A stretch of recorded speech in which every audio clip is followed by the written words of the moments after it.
Hello, everyone, and welcome to the Full Circle Pod. I can't believe I'm actually saying that, where we bring you conversations that will move you and move you into your greatness. I am super duper excited to be here today, to be finally be kicking this off. It has been in my heart for the longest time, brewing in my heart, and I kept postponing. But as we all know, all things happen for a reason. I really struggle to decide what we are going to speak about in our first episode, especially because this has been brewing in my heart for quite some time. And I wanted to start us off in the most authentic way possible.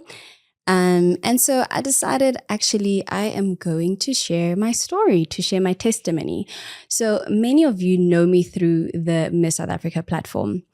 And I have kind of shared this on some interviews a little bit here and there, but never the full story with the weight of the story of all the behind the scenes that were happening in the build up to that moment.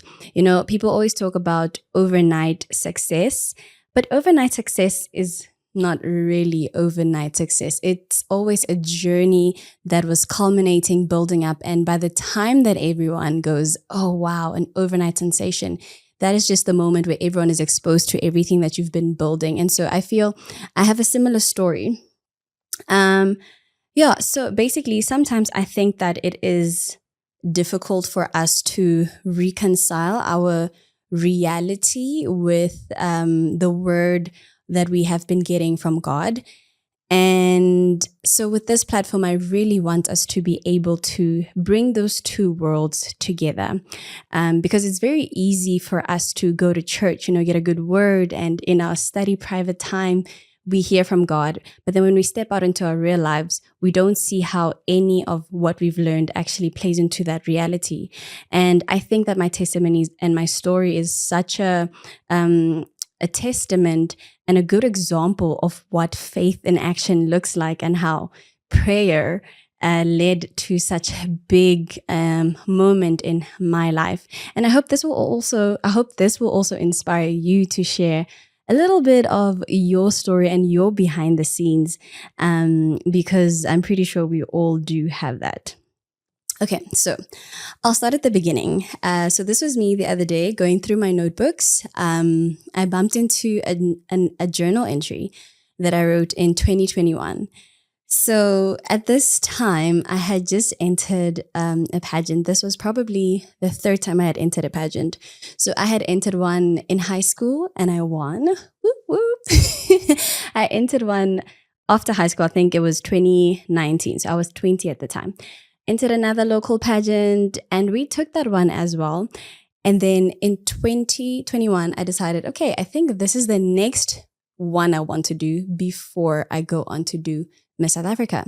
And in my mind, I told myself doing this one would be some sort of a validation. It will be that final, yes, you can do it. You are ready to do the big national pageant. So for me, that's what that was going to be for me. It was going to be my stepping stone into the bigger vision and the bigger pageant. And so everyone around me was also encouraging me to do it. It literally just made sense. And I somehow even spiritualized it. I was like, yeah, God, I know that this is what you have for me. And I know that once I can do this one, I know your favor is upon me. And just like all the other ones, you're going to see me through. But that is not how my story went. I actually didn't even make it past the first round, guys. Okay, now that was a really hard pill to swallow for me, that I didn't even make it past the first round. And I was absolutely distraught. I was so heartbroken. I was shattered. I was questioning my self-worth in that point in time, because it genuinely didn't make sense to me. I had the track record, I had the track record of entering and winning. And so why did this one not follow the memo? I was supposed to enter and win. And so that took such a big knock on my confidence and on my self-worth. And I had to sit down with God, because he didn't follow the memo either. I was like, God, I had faith for this. I believe that you have done it before and you can do it again. And I put God in this box for him to move in the way that I've seen him move before. And, God has a sense of humor. And when he sees that your faith is being attached to something that is not him, it's being, now I was calling it faith, but my faith was attached to my own action, my own evidence of what I've achieved. It wasn't necessarily a step of faith, but I called it faith. And I said, God, you've done it before. You can do it again. And I put a plaster on it and I said, let's go. And so when it didn't happen for me in the way that I thought it would, it left me with so many questions. So in that moment, I had to also deal with the disappointment in myself, but also I felt like I disappointed everyone around me because I had been winning. It's like there was this expectation. And I'm not saying that they came up to me saying, how did you not make it, or with any negative comments, but because in my mind, I was doing it for myself and I had this expectation that I shaped for them. I was disappointed in myself and disappointed on their behalf as well. And so that put an extra layer of disappointment of this moment because I thought, what am I going to say? How do I explain it? How do I explain this to them?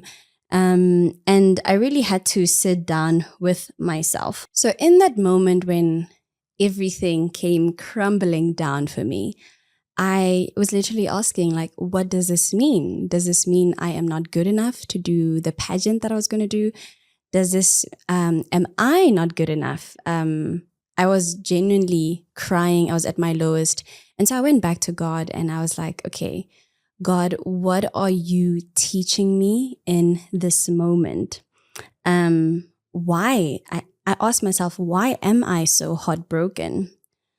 What value of myself had I placed on winning this pageant? Which part of myself was so attached to this that in it not going my way, everything fell apart? And the truth is, in that moment, I felt like certain people respected me because I had constantly been winning. And so that loss meant that I am going to lose respect from certain people, which is also not a healthy place to put your value and self-worth in, because you can't expect people to only respect you when you're on, the top of the mountain. Respect should come from a place of character, not a place of achievement and goals, because that also brings back to question to me, then am I the type of person that only respects people at their highs? And the answer to that was no. And so it just showed me how flawed my thinking was in that moment. So I had to realize that I placed my value in something that was temporary, something that was changing, something that was moving. And we should always place our value in God. Not a title, not a career, not any goal or achievement.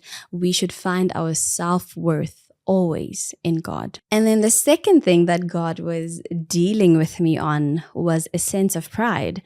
I always felt like I was someone who was very humble, And in that moment, in the pageant space, you see the same faces. And in that moment, I had to deal with the fact that I, who previously entered other pageants with all the other ladies and actually did well, I didn't make it, and they got to go on this journey. And so I had to question myself as well, like, why do I think I am more deserving to be on the platform than they are? Just because I previously won, did that make me more deserving than they were? And so there was a sense of pride that God had to work through me. And so all these things, I'm very grateful that I sat down with myself and with God and let him work through it before I even spoke to anyone. So all of this was when I had found out. I sat down with my phone. I got the message that I didn't make it. And I started crying and I went back to God. And so all these moments where God showed me that he's working on where I've placed my self-worth and my value, as well as the pride that was within me. These are moments that I had in private. And I was so glad that I had those moments before I went out there and, my family came up to me and said, how did it go? It helped me to not have a breakdown and a meltdown every single time they asked or in conversation, because none of them could have been able to explain to me what all of these things meant.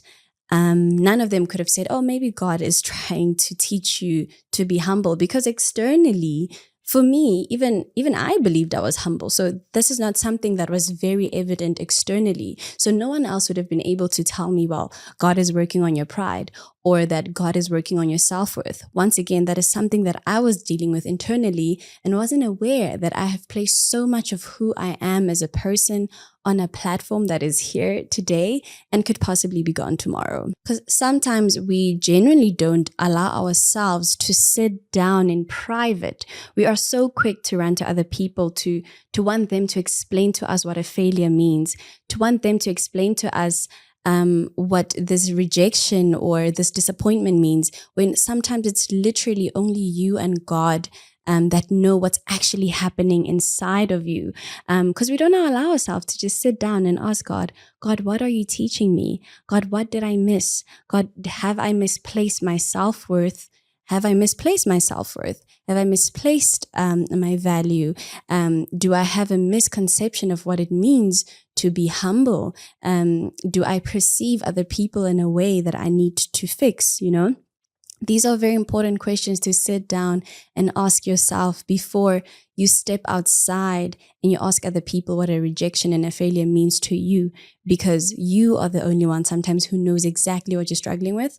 And sometimes we don't even know what we're struggling with. And that is the opportunity that God uses to reveal to us that, hey, before I elevate you, this is something I want you to work on. Before I elevate you, this is something that might bring you down when I do take you to the next step. And so that saying that rejection is redirection or rejection is protection, it's actually such a weighty saying, because sometimes that rejection isn't just from that person. It is a rejection that was placed by God so that he can protect you. Because if he is to elevate you prematurely, you might trip yourself up with that thing internally that you didn't work on, that only he knows. And so it's such a grace that he reveals that to you, because once something is revealed, then you can begin to work on it and you can be a bit more intentional about it. And that's when God will elevate you in his timing. And you won't even understand how you went from 0 to 100. So I'm saying this to encourage you that when you hear the saying, oh, rejection is redirection, I know sometimes it feels like people are just saying things to make you feel better. But for me, that was so true, because in that moment, when I saw that, okay, there was a pride issue involved, I was able to sit down and work on that. And as the story continues, you'll see how all of this plays out together and how God will truly bring you back to humility and closer to his heart. And so as I was dealing through this, I actually wrote down something in my journal that I wanted to read for you guys. I've typed it out now here, but this is literally copy paste from the journal that I wrote down in 2021. So I said, so I asked myself, so this is the point where I was journaling in the pain while I was going through it, while I was processing my thoughts. I said, so I asked myself, why did I want to win? What was the reasoning behind it? And I said, I would argue that my faith is so strong that God would carry me all the way, and that his favor is so strong upon me that even in the sight of the judges, I would find favor. Now let's pause right here. I had already put faith as an equivalent to me winning. Now that's not faith at all. And this is what I mentioned earlier on, that my faith and my trust, I put it very nicely and put it in Christianese for it to sound like it was faith. But in that moment, my faith was in my own strength, and it was in my track record and what had happened.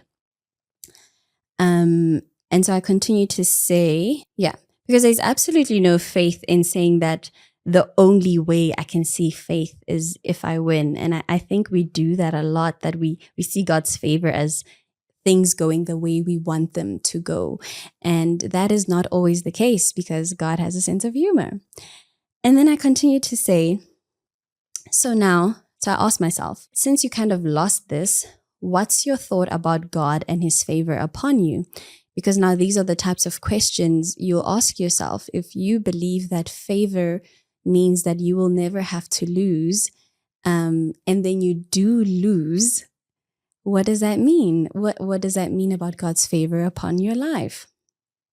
And this was my response. I said, well, I know that God doesn't change. His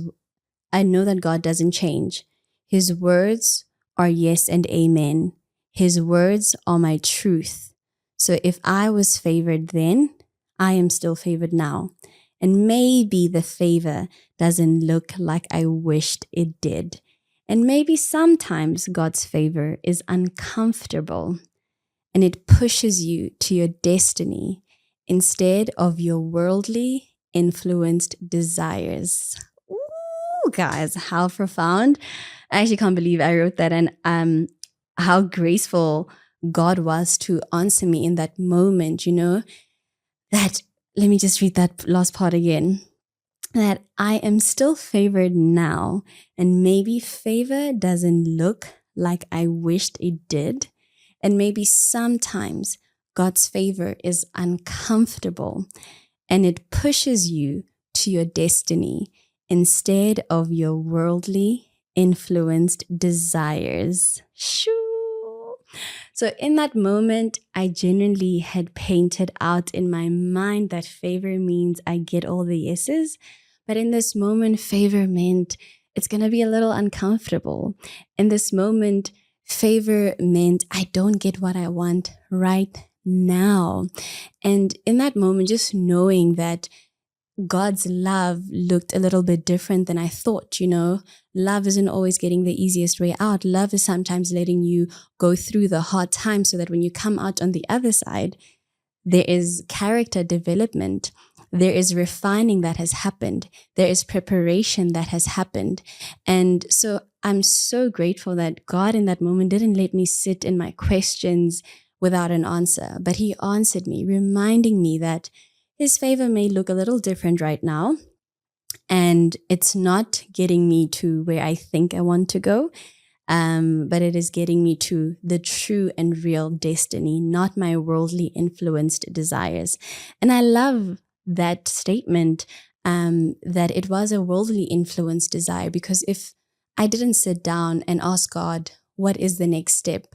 It was a desire I had based on what I saw, in my mind. This was the next right step that made sense. And it's not something I consulted God about, but because he is sovereign, he will let you walk a different journey. He will protect you because he is sovereign and won't let you just go down the road and the path that you think you need to go. Because for me, that's the only path that made sense. That is the only part that made sense. But he is sovereign and he knows the end before the beginning. So in that moment, it was favor that I didn't make it. And we'll see why. So up until that point, I had only seen favor in one lens. Favor was I walk into the room and the sea parts. So what happens when the sea doesn't part? Then is there no favor?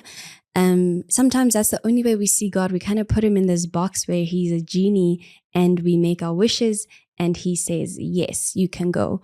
But God does not work that way. God protects, God covers, God knows where he knows the challenges we're going to face on our way there. And so he protects us. And so we shouldn't only hold on to the promises of God. We should also trust him with the path that he takes us on. If you are praying for a marriage, you can't be so controlling of the way that he gets you to it. You can't be like, okay, well then he better make it, he better make sure it happens with my partner. And you know that your partner right now is leading you astray. If you're trusting God for a job and you can see that the way that you're going about it doesn't honor him, then you can't expect that to be the path that he's going to take you through. We need to not only trust God with the promise, but we need to also trust him with the path. Let's be flexible with the path that God uses to take us to the promise, because He is faithful, and if He spoke it, it's going to happen. But we need to be flexible enough to allow Him to take us on a journey, to take us on a path that only He knows. We can't box God. We can't say because He did it this way before, He's going to do it in the same way right now. So if you truly want to say you have faith, you need to trust God's ways, right? Because He's the way, the truth, and the life. You can't just trust the ending, but you need to trust His way and His path, because God does everything with purpose and intention. And so when it comes to my personal story, a couple of months later, I was so grateful that God didn't let that work out, because it actually was going to interfere with my journey in 2022. And so it's such a beautiful, the first part of my testimony, such a great lesson on trusting God's ways, trusting God's timing, but also the importance of getting away and sitting with Him so that He shows you what He's working on. You know, it's very good to get advice. It's very good to get counsel from other people. But the work that God is doing in you, only you and Him know, because people can't look into your heart, and God looks at the heart. He works through the heart. But yeah, in that moment, I didn't know what was coming ahead, but it didn't even take an entire year before I realized why God didn't take me on that journey, why I actually needed to not be committed to something else when I was, why I needed to not be committed to that pageant by the time I was entering the year of 2022. So that is a little bit of my story. I know your story may be different, but trust God in the redirection, trust God in the rejection, and trust God's timing, you know? And I wrote something else over here that I also highlighted in my notebook that said, be grateful for where you are. And remember, I'm writing this in the heartbreak, guys. I think that's the most beautiful part, the fact that this was in the crying and in seeking God within the heartbreak. I said, be grateful for where you are, because it's not where you were. The best is yet to come. Return to God. Familiarize yourself with His voice again, so that when He moves, you move.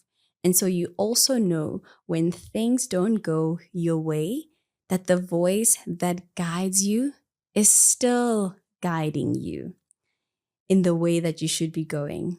Then I said, don't cry for too long on missed opportunities.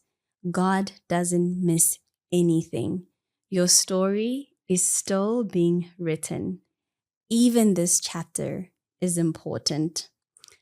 And guys, I wrote this without knowing where all of this was going to go, where all of this was going to end up, that I would one day be sitting here retelling this story. I was sitting in the heartbreak, and I said, don't cry for too long about missed opportunities. Because sometimes we are so quick to label things as well, because we don't know any better. We're so quick to label something as a failure. We're so quick to label something as a missed opportunity. We're so labeled to label a season as delayed season. What do we call it? My dry season, my desert season. And you find that that is actually your pruning season, not your desert season. That is God being patient with you in the season, not your patient season, you know? And so it's very important that we're also not too quick to label different things in our lives, and that we try to see it through the lens of God. And in the part where I spoke about knowing that even when things don't go your way, if you know the voice of God, you will know that it didn't go my way, but it's still going His way, because He's still guiding me. And if there is a way that I should choose, my way or His, it's definitely His, even if it's uncomfortable, because I know that His way is truly leading me to destiny, not my way. And so it's so important to also remain in that place where the voice of God is the voice that is leading you, because then even when things fall apart, you know that you're in the right place. You know that you can have peace. You know that there is grace. You know that you're not lost, and you know not to label your season incorrectly, because God does not waste anything. Okay, so that's the first part done. So what happens now is that now we enter the year 2022. Right, so I've just graduated. My family's very excited. I've just done this hard degree. Guys, it was hard, okay? It was very hard. And everyone is celebrating, everyone's excited. And initially, I was working, I had a part-time job. And guys, things were so tough. I couldn't afford to get my own place. I didn't have convenient transport to work. I had to travel far to work. And it was such a miracle. Number one, I was grateful that I had a job. I had started working in my final year, but now that I was done studying and I had a part-time job full time, I know many of us can relate. It was really tough to be able to not be able to support myself in that way. So I was staying by a family member, wasn't earning enough to pay my own rent or to pay for my own things. And so for a while, things were looking a bit dull. It went from this high celebrating graduation into this very difficult phase where you're figuring out, you're happy you graduated, you're happy you kind of have a job, but it doesn't really pay much. But I guess we'll keep going. It doesn't cover the basics. And I know it's quite a common story in South Africa where many of us really do struggle with, we graduate, the family's happy, but then where do you work so that you actually earn enough to support yourself and to be able to build yourself? And so whenever I look at where I am now and things are a bit rough, and I just look back and I remember that time, it just reminds me to be grateful as well for where God has taken me from and where he's brought me to. And even where I am now, there's still challenges. And I think that when I think back to that, it is such a reminder to just be grateful of where God has taken me. And it shows me that nothing lasts forever. That phase of my life was a phase and things got better. And so even now, whenever I face challenges, I remind myself that even this is not going to last forever. Things will get better wherever I am. And so, yeah, I think that's such a healthy practice that I'm taking on, which is just a practice to actually remember how far God has taken you, where he's taken you out from, because we can get so used to our new lives, we forget that things used to be so much worse. And maybe you're the person who's actually in the point where you're telling yourself it cannot get any worse than this. But remember, in the same way that I said, it doesn't last forever. Good things don't last forever, but also bad times don't also last forever. And so just trust God, even in the hard times. Keep praying, keep showing up, do your best. And God always will redeem and elevate you, because he also says in his word, he will take you from glory to glory, which he did. So back to the story. So yeah, after all of that, the rough time, and I genuinely tend to forget about this part of my life. I don't know if it's like a coping mechanism where I just try to fast forward to all the amazing things that have happened, that I forget that it was tough. But it's so important to remember the tough times, because it'll make you so much more grateful for the good times. But yeah, I get a job, guys. I became a corporate girly. It's just that back then we didn't have Stanley Cups, but I fully would have been there with my Stanley Cup. I was walking to work. I was what do you call it? I was staying in Cape Town. It was such a big thing for me, such a big thing for my family. And especially, like I said, with the high unemployment in the country, this was not an opportunity that I just looked at like, I didn't take it for granted. I knew that it was a great blessing from God, and I was so grateful, and my entire family was celebrating with me. I was sending them photos of everything. Look at my morning view, look at my office, da da da da da. It was just such an exciting time. And back in 2020, so this is now 2022, early 2022. Back in 2020, I had told everyone. So I was in prayer and I was asking God about this. Miss South Africa pageant. Should I enter? When should I enter? Guys, I swear this is, like I said, this is not about pageants, but I just think that the lesson behind it is such a great, holds so many great principles that we can learn. So stick with me.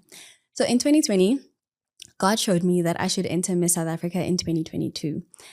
And so this is now 2 years later. I mean, 2021 happened where my heart was entirely broken. So life has been going on, it's there at the back of my mind. I've completely forgotten about it. Well, not completely, but I've just stored it at the back of my mind. So when I got the job in Cape Town, everything was exciting. And then it's 2022 and I got the job. I'm settling into Cape Town. I'm a new girl, new life, corporate girl. Please do not disturb me.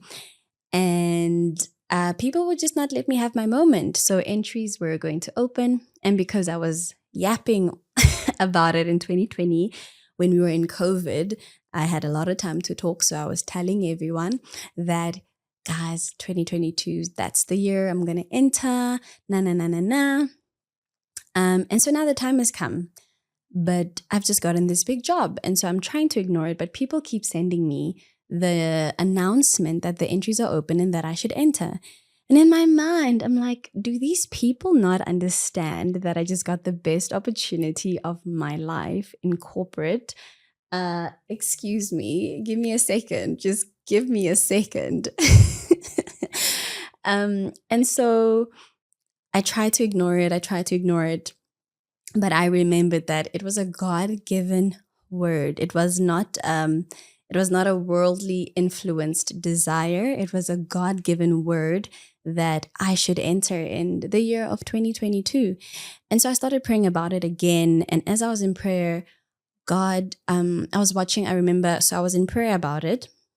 And then I was watching a sermon. Then I watched a sermon during that time by Pastor Stephanie Ike. And she said in the sermon that our lives are locked up in times and seasons. And I remember that hit me so hard because God was so specific about the year. And, when you're in prayer about something, the sensitivity levels and just the ability to hear the encrypted messages in sermons is so much higher. And I always encourage people that ask me, how do you know if it's God? And I always say, well, if you were in prayer about it, the chances are God will answer. He won't answer with a voice directly from heaven. God will answer through the things, through people around you, the things that you hear, the things that you read during that time, because God uses the things that we are exposed to on a day-to-day to speak to us if we will allow ourselves to listen. And so that was the one message. And I actually had the privilege last year when she was in South Africa to share a little bit of this and how pivotal that sermon was to my life. I got to share that a little bit with her. And then there was another one where she was speaking about stewarding transitions. And so those words stuck with me. And I remember one of the biggest lessons I learned in that time was that even good things can be a distraction if they are not in line with the will of God. So the job, it's a great thing. It's a great opportunity, but it is a job that I got at the time that God was calling me to something different. And so if it's not aligned with the will of God, even that can be used as a distraction. So just because something is good doesn't mean that it's good for you, doesn't mean that it's good for now, and doesn't mean that it is God. Because I think we tend to confuse that if something is good, then it must be God, and that is not always the case. And so that is a word that was stirring up in my heart at the time, that just because it's good doesn't mean it's God, especially if it contradicts what God said to you a few years ago. And so after a lot of prayer and counseling with my parents, I spoke to them because this decision was obviously not going to only affect me. If things were to go wrong, leaving my job, I'd probably have to go back to them and ask for their support. And so because I had shared with them how everything happened, they were very open, very supportive. And I remember even in the office, we were there and the there were lots of board meetings being held for me. Oh yeah, so I decided, yes, I'm going to go ahead with it. I was like, okay, God, I hear you. I'm going to do it. But once again, in my mind, I had my own version of how God's favor is going to be at play. And I thought he would soften their hearts, soften their hearts and let them understand that this is a God thing. So they must be very flexible with my work hours so that I can go and do this thing while I go back to work. And God said, no, you already know me as a God who can shift things. I need you to know me. I need you to know me in a different way in this season. And so, yeah, they were not very flexible, and I don't blame them. I was still new in the in the office, and I needed to still earn my stripes, right? And so they held board meetings for me. We were chatting through everything. They were also trying to help me make the right decision in that moment. And I remember they made such valid points, like what are the chances that you in the entire country, what are the odds that you'll be the one girl out of so many girls, you've gotten such a great opportunity. Many people would love to be in your position at this job. And it was all very valid. And I'm pretty sure it was all coming from a good place. But at that time, it was very hard for me to ignore what God had already said to me. And so after all was said and done, I quit my job. It was a very difficult decision. And no, this is not your sign. I know some of you are always looking for signs to quit your job. This is not your sign to quit your job. I want you to see the heart behind it all and the conviction and the sort of journey that God had already been taking me on until I made to the point where I made that decision.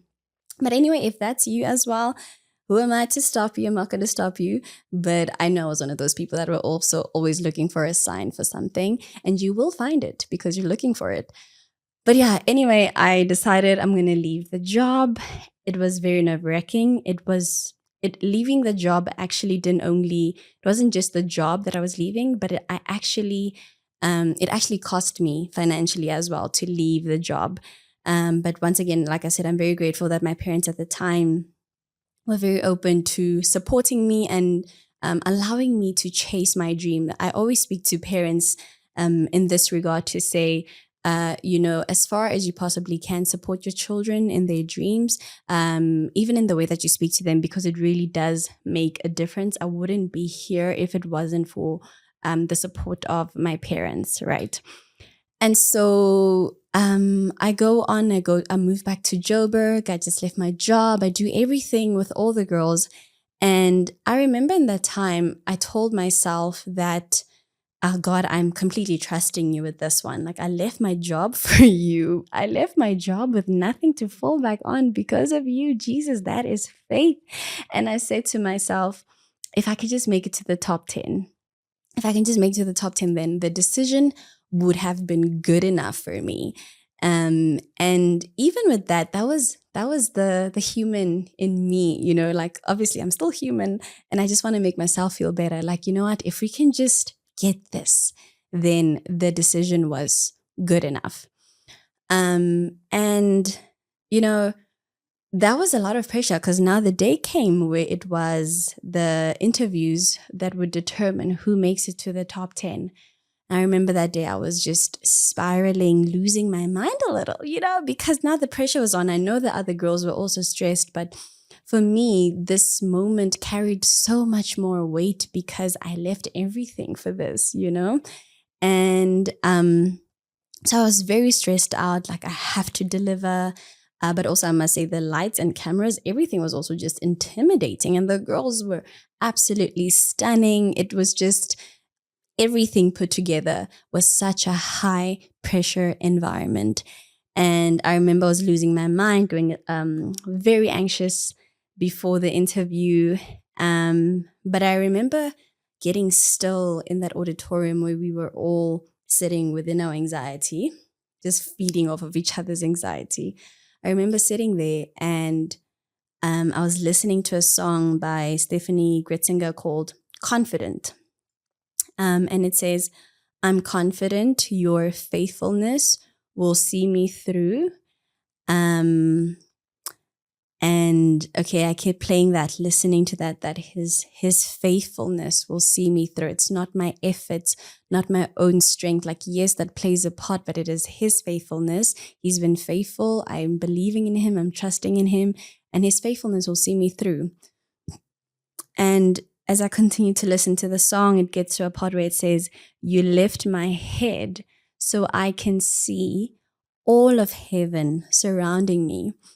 And for me, just that visualization was like a visualization of my mental, was like a mental visualization that God actually lifted my spirit so that I can see that I'm not in this alone, you know? Yes, I'm standing here physically alone, but all of heaven's army is standing with me in this moment. And that when I walk out there, I also do not walk alone. He's going to be with me as I speak to the judges, and I'm just absolutely going to be undeniable. I remember those were the thoughts that were in my mind, that no, man, I don't go alone. And you know that song that goes, it may look like I'm surrounded, but I'm surrounded by you. It's from a scripture where I can't remember properly, but I will put it in the post edit, where basically they were surrounded by their enemies, but they also knew that they were surrounded by heaven's army, but the enemies couldn't see it, but they could see it. And it was that type of a image in my mind of me being surrounded by heaven, knowing that I'm not going in alone. And all of a sudden I was so calm.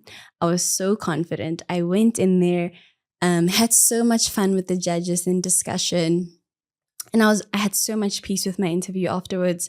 I enjoyed it. It was just the most beautiful thing in that moment, just knowing that I'm not in it alone. It was so, it was just such a moment of upliftment for me. And yeah, I had so much peace knowing that I delivered everything that I wanted to deliver and had peace with what I had done. And then as I stepped out, I went back to the room, had peace, wasn't really worried about the outcome because I felt that confident about it. And the following day they were going to announce, and remember, for me, this is the big moment. If I make it now, everything has been worth it. And so the next day they announced and they let me know I made it. I'm in the top 10. Call my family, tears everywhere. Everyone is celebrating.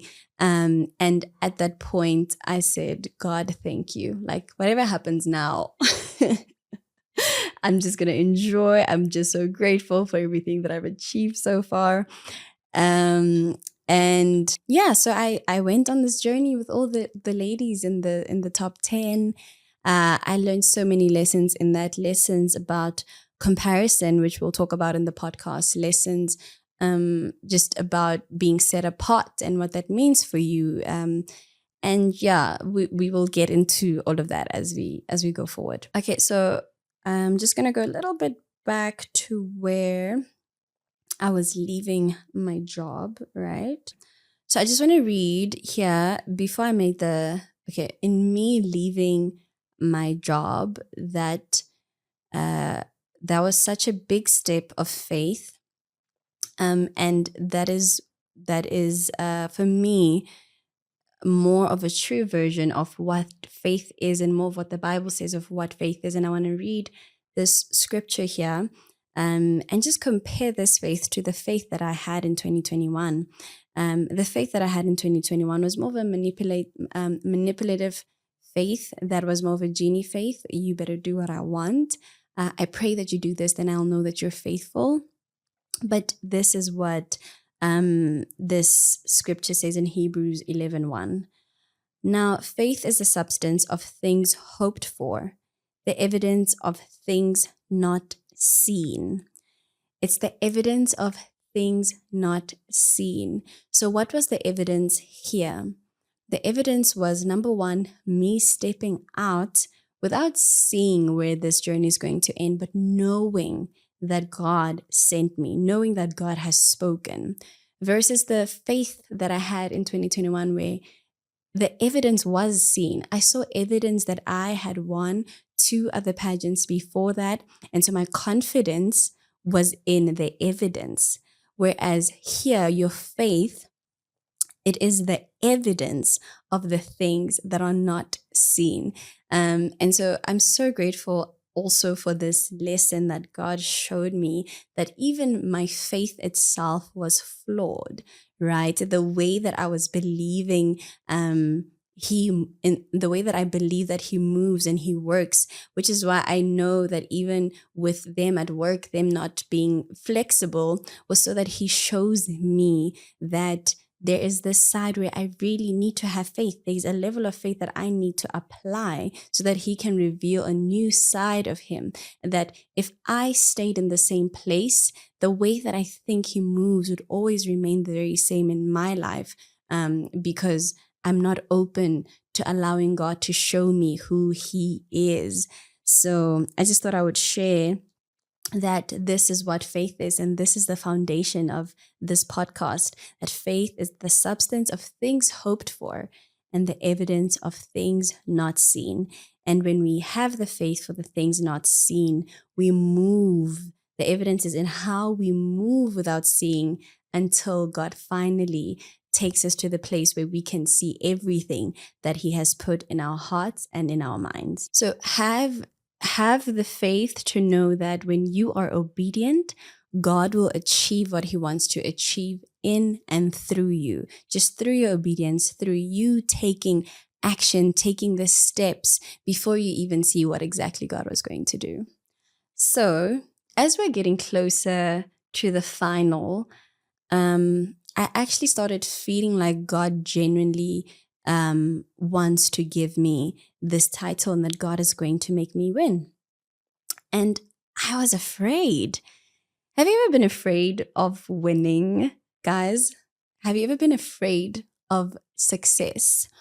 I think we don't talk enough about being the fear of success and being afraid of winning. And so in this moment, I genuinely felt this fear that I was going to win. And I remember getting on a call with one of my mentors at the time, and she was just sharing a little bit of her journey with me.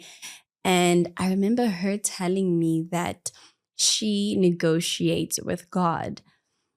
And in that moment, I was like, okay, this sounds interesting. I've never heard about negotiating with God. And she said, yeah, I negotiate with God.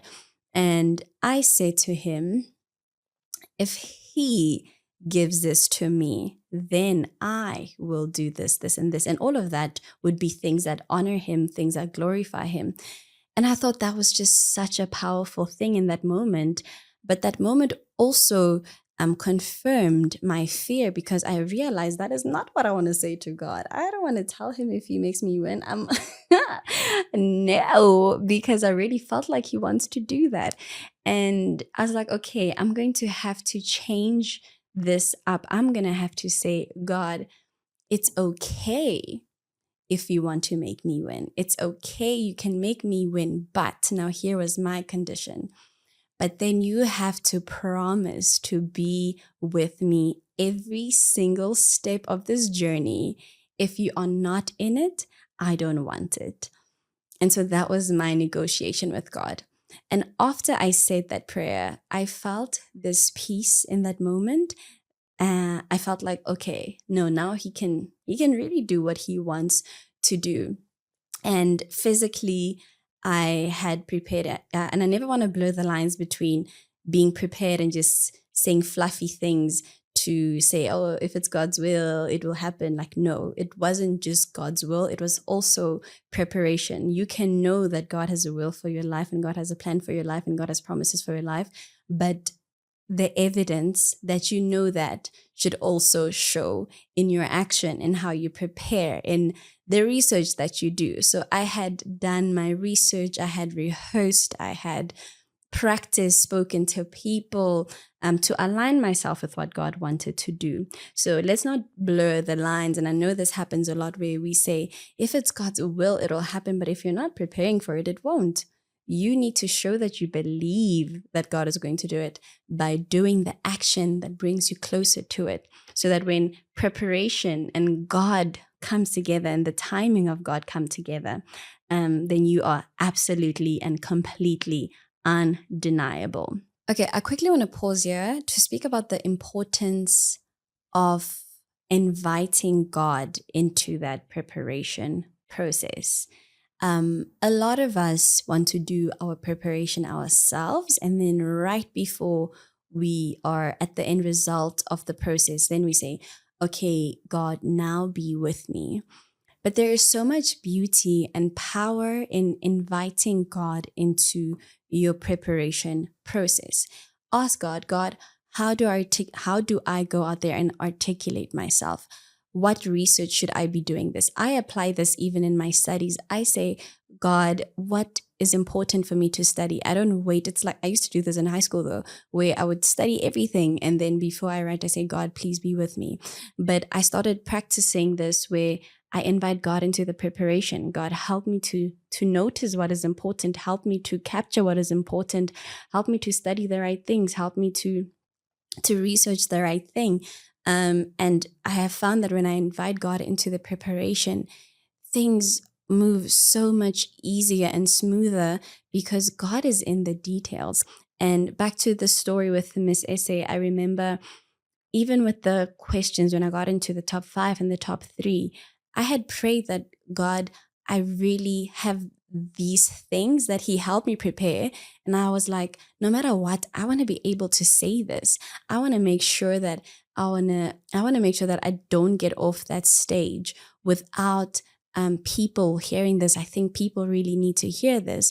And so the way God is in the details is that He positioned me so well to be able to say what I wanted to say on that stage, by allowing me to even get a question that so perfectly aligns with what was burning in my heart to say on that stage. So I think that moment just so well highlights the importance of inviting God into the preparation, because God will show you the real desires of your heart. Because when I spoke up about education, inequality, those are the things that are in my heart, but he gave me the desires of my heart. He gave me this passion and this deep care for inequality, that even in that moment, it was a moment for me to use this desire and this passion that He's given me to articulate myself in that way, in that moment, and for the judges to be able to see that in me.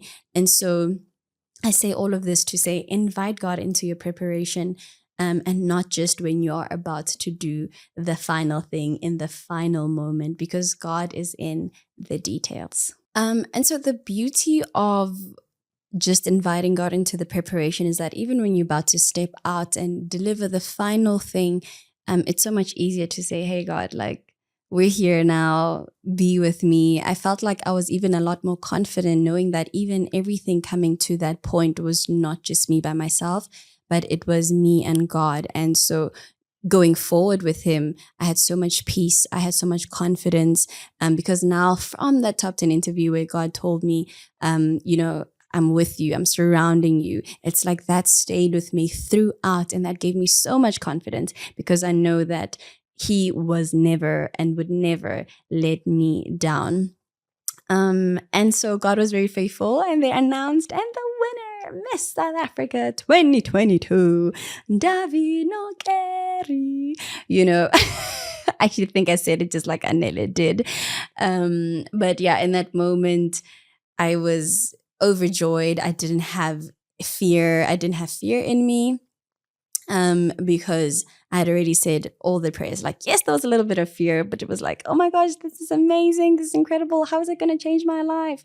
And all these questions. But I think it helped me so much more to just walk a journey where I was grounded, because I knew it wasn't by my own might. And I also knew that I wasn't doing it all by myself. And once again, to compare that rejection and redirection in 2021, where when I didn't win, it felt like everything was, shattered, my self-worth and everything. And at this point in time, if I didn't win, that was not going to be the result, because God took me on that journey where He worked through my pride, and he worked through my issues on self-worth. And I'm not saying I've arrived. It's definitely still things that I struggle with, but it's lessons I needed to learn before a certain point. And so God continues to work through and in me with those things. And in that moment, it was not going to break my self-worth. I actually was afraid, as I mentioned, I was actually afraid of winning this time around. And so it just shows you as well how graceful God was in working through me. And so in my year of reign, God was with me. God was faithful. I got to do the work that I wanted to do. And it kept me so grounded and so humble. Just knowing that God is with me, and knowing that every single thing, now with every single interview, every single engagement, it was the very same spirit that carried me going, I'm not alone. I am not alone. God is walking with me. God is doing this with me. And to ensure that I step onto every platform and praying that God, whatever you want these people to hear, speak to the hearts of this audience. Let your will be done in this room. And I could see that. I could always feel it, because people would always come up to me afterwards and say, oh, I needed to hear that. Oh, I really connected with that message. And I always knew that, wow, it was always just a reminder that, wow, God, you are so faithful, and you are sticking to your promise, and you're with me every single step of the way. That is just a little bit of my testimony, of my journey. And I really hope that this side of the story will inspire you to also share your faith journey, your story about where God has taken you from, how God has led you through it, how he's helped you in the preparation, how he's helped you in the delivery and when you showed up.